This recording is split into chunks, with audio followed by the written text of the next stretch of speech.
Hello there, everyone. My name is Nick. So I'll be basically talking to you about my learning tool, which I chose to do on a little project I do once or twice a semester at the UWM Union, which basically we just choose probably PantherFest, probably the best day to choose every presentation that I do because it's the busiest week that we do have. So I do want to schedule accordingly. So we fill out how many people come every 3 hours, so it'd be like from a gap from 9 a.m. to noon, and then 12 to 3, and then so on, so on. We'll be showing on how many people come in, how many questions that we would be getting asked, and then how many reservations that we are making. In order to do so, to plan accordingly, I would choose another week, probably like a month down the road, to see where we would schedule how many people after PantherFest.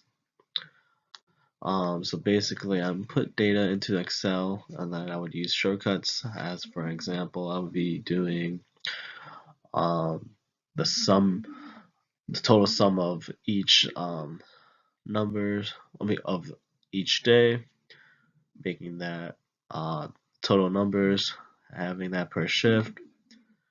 In doing so, I'll be able to make a graph showing visuals, which time is the busiest, which time is not the busiest.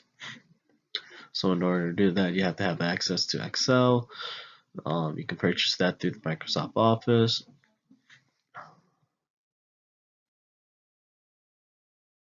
So for the process that I went through was I would gather data. That was the data that we already have. And then I would input the data. And then we would go on to finding the average and the sum. Using the shortcuts, it would save me a lot more time, and then I can pull up one quickly, just in case I was to ever like run out of short time. I can just pull it up like that, and then I would be able to determine the graph. Determining the graph, that would be either a scatter plot, line graph, or a two-box charts. And then, but my personal favorite is the line graph. I like using that a lot more because it shows which one is the most busiest and which one is the least times, showing different time frames. So one thing I learned through my learning tool was to actually read the guidelines more slowly and understand it before I head on to the next step because everything didn't go accordingly. So I handed in my projects just as a PowerPoint when it should have been a presentation of with showing you how to use the Excel in doing so. It would have been me talking throughout the slideshow and then going to Excel to show you how to input the shortcuts.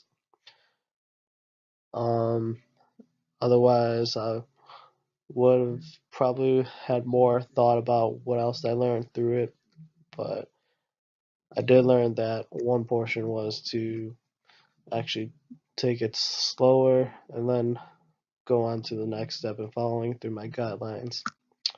So I just want to thank you guys for watching this video and good luck to the rest of the semester to you guys.